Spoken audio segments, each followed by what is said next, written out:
The candles flickered softly on the cake, their small flames trembling as if they sensed what was coming.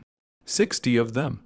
I stared at the number for a moment longer than I should have, feeling the weight of years settle quietly on my shoulders. 60 years of waking up early, coming home late, choosing responsibility over desire, silence over complaint. The room was modest but warm, a rented hole near the edge of town, nothing fancy, just a few tables, white cloths, and chairs borrowed from the community center. Friends from work, a couple of distant relatives, neighbors who had watched my son grow up, people who knew me as a quiet man.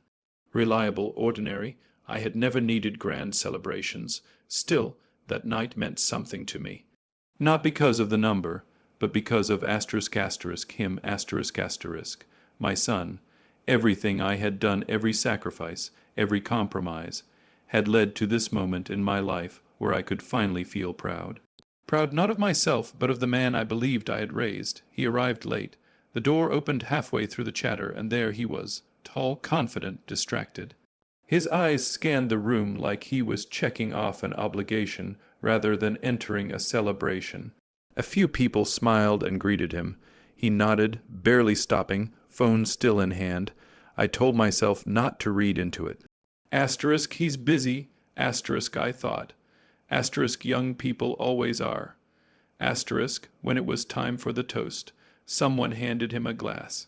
He stood up, a little unsteady, a little impatient. The room quieted. I felt a warmth spread in my chest. This was it. The moment every parent waits for without admitting it. A few kind words, a thank you, maybe even pride. He raised the glass and smirked. All right, he said, letting out a short laugh. It's my dad's birthday, so cheers, I guess. A few awkward chuckles followed. He took a sip, then looked directly at me. You know. He continued, louder now. People keep congratulating him for raising me, like it was some big achievement. He shrugged. But honestly, I don't see it. The air shifted. I felt my smile freeze, but I didn't move, all his life. My son went on. He worked and worked and worked. And what does he have to show for it? Nothing special. No big success. No legacy. Just this. A nervous cough echoed somewhere behind me. I mean, he said, laughing now, if this is what a lifetime of effort gets you, that's kind of useless, isn't it?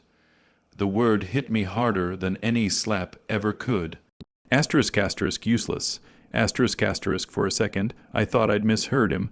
I waited for the punchline, the smile, the sign that this was some terrible joke. It never came. I felt every eye in the room turn toward me, not with judgment, but with pity. My hands trembled slightly as I held my glass. 60 years of memories rushed through me in an instant. Holding him as a baby, skipping meals so he could eat better, pretending I didn't want more from life because he mattered more. My son drained his glass. Well, he said, grabbing his jacket, I've said my piece. Happy birthday. And just like that, he walked out. The door closed behind him with a dull thud that echoed louder than his words. No one spoke. Someone muttered an apology on his behalf. Someone else tried to clap, then stopped. The candles kept burning, their flames bending but refusing to go out. I stood there for a moment longer, then slowly raised my glass to family. I said quietly, and to learning the truth, no matter how late it comes, I drank. That night, after the guests left and the cake sat untouched, I went home alone. I didn't turn on the lights. I sat at the edge of my bed and pulled out my phone, my fingers moving from habit more than intention. I opened my bank account. The number stared back at me calmly, indifferently. $*$2000000. Money I had saved quietly. Carefully, patiently, money meant for one purpose only. I closed my eyes. The house I was going to buy for him. The surprise, the joy, the proof of a lifetime's love disappeared in that moment. Not because I was angry, but because something far more painful had finally become clear. He didn't just insult my life. He never valued it at all. Sleep never came. I lay in the darkness, staring at the faint outline of the ceiling, listening to the slow tick of the clock on the wall. Each second felt heavier than the last, as if time itself was asking me a question I no longer knew how to answer. Asterisk useless. Asterisk, the word returned again and again, not shouted now, but whispered, soft, cruel, persistent. It slipped into memories I had once held with pride and turned them bitter. I remembered my first job after my wife passed away. 2 shifts a day, one during sunlight, one when the streets were empty and cold. I remembered coming home with aching legs and forcing a smile because my son was waiting at the door, homework in hand, eyes bright with expectation. I told him stories about hard work and patience, even when I barely believed them myself. I had lived small on purpose. No new car when the old one still ran. No vacations unless they were free. No restaurants unless it was his birthday. Each decision was deliberate, each sacrifice quiet. I told myself that love didn't need to be loud. It only needed to be consistent. The money grew slowly, painfully slowly. I never told anyone about it. Not friends, not relatives, not even him. It wasn't a secret born of pride. It was a promise, a final gift, a safety net for his future so he wouldn't have to struggle the way I did. Just 3 weeks earlier, I had sat across from a real estate agent. She showed me photos of a modest house with a small garden. Nothing extravagant, solid, safe, a good place to start a family, she had said. I smiled then. I had imagined handing him the keys, watching his face change from confusion to disbelief to joy. I imagined him finally seeing me, not as a tired old man, but as someone who had planned, protected, and provided.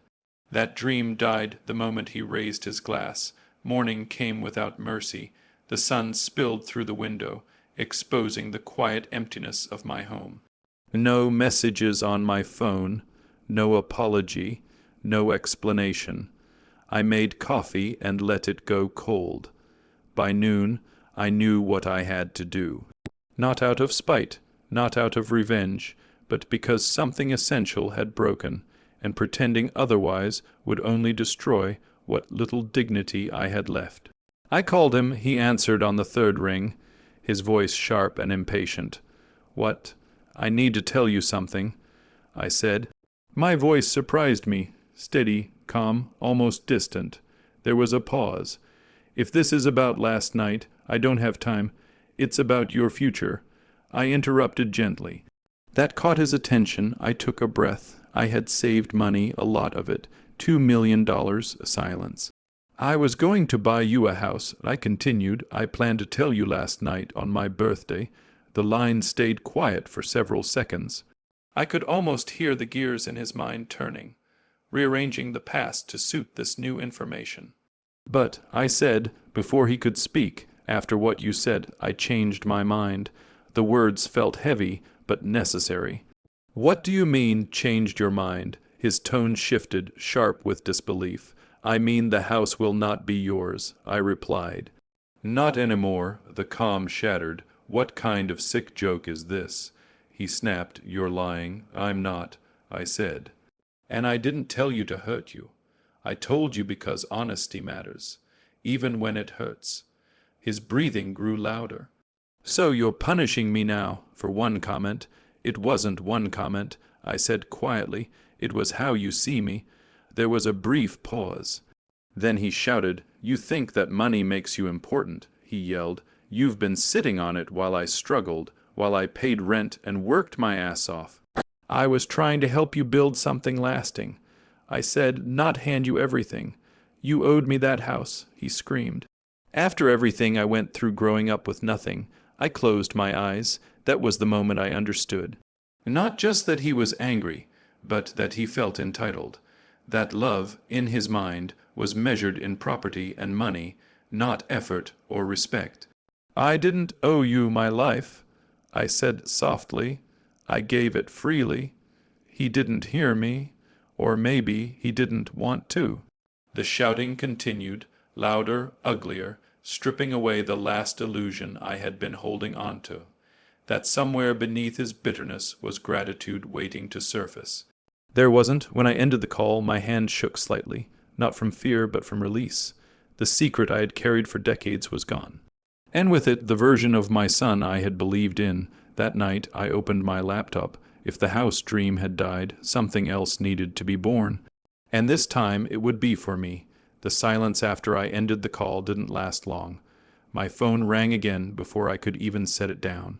Then again and again, missed calls stacked on the screen like accusations. I didn't answer. I already knew the tone on the other end. Not confusion, not regret, but rage. When the message finally came, it was a single sentence. Asterisk, you can't do this to me. Asterisk, I stared at it for a long time.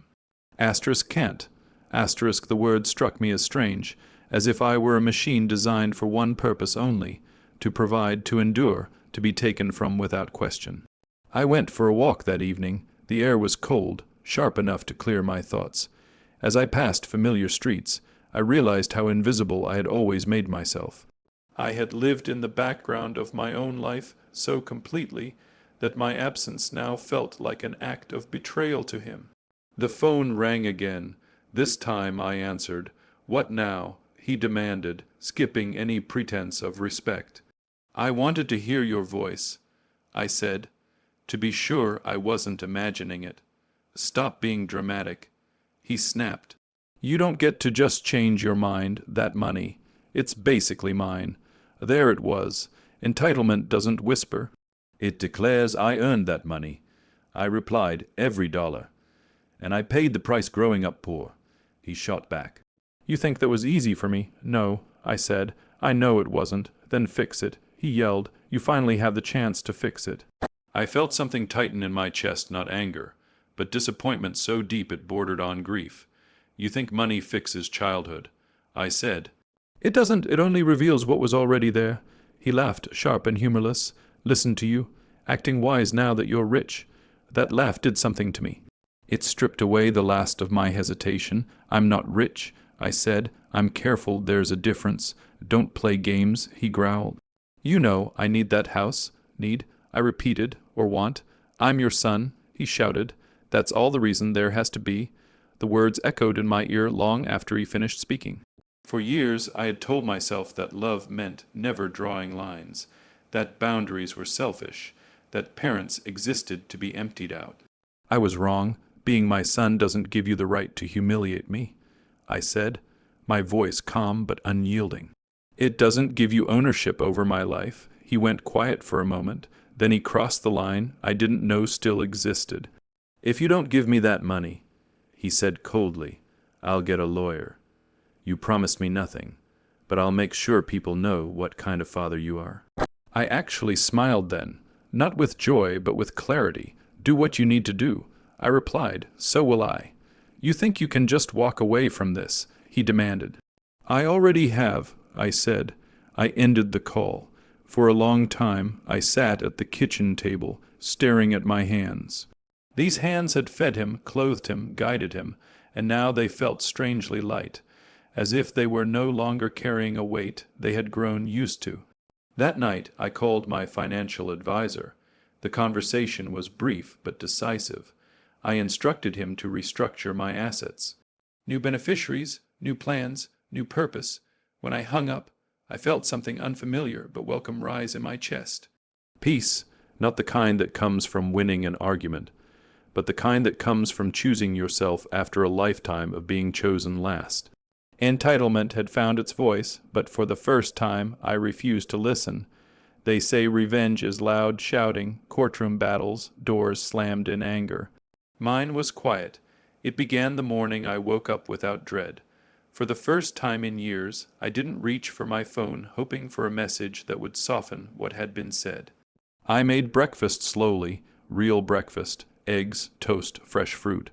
I ate at the table instead of standing by the sink like a man in a hurry to disappear. I started living with intention. The money that once existed only as a future promise to my son became something else entirely. I met with advisors, not with the tight anxiety of a man afraid to lose everything, but with the calm certainty of someone finally choosing where his life would go.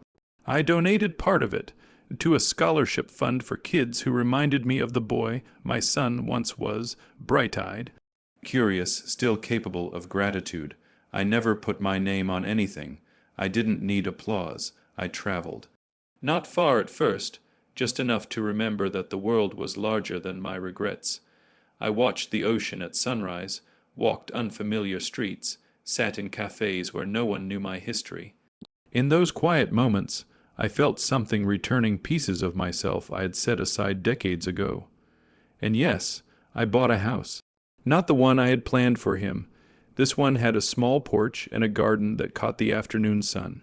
The walls were painted warm colors. There was space for books, for music, for silence.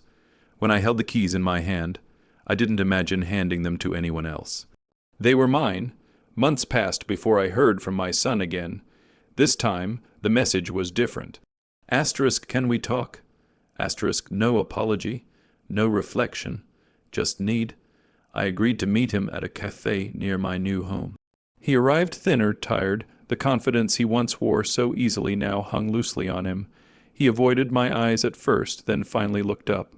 "You're doing well," he said, forcing a smile. "I am," I replied, and I meant it. He cleared his throat. "Things didn't work out for me. I thought maybe you could help, just temporarily." I studied him for a moment.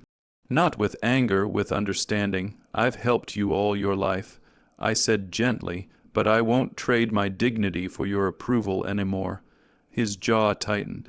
"So that's it. You just cut me off." "I didn't cut you off," I said. "You walked away first. I just stopped chasing." Silence settled between us. For the first time, he seemed to understand that the loss wasn't financial. It wasn't about the house or the money. It was about the man who would have given him everything until he was told that life was worthless. "I didn't mean it," he muttered. "I know," I said, "but you meant something else, and I heard that clearly." I stood up, placed some money on the table, and picked up my coat. "Take care of yourself," I told him. As I walked away, I didn't feel victorious. I felt free. That night, I sat on my porch, watching the sky darken, listening to the quiet hum of a life finally lived for itself. I thought about the toast I never got to finish, the glass raised in a room full of silence. I raised a new one, to peace, to self-respect, and to the truth I had learned too late but accepted just in time. The sweetest revenge, I realized, was not proving him wrong. It was proving myself whole.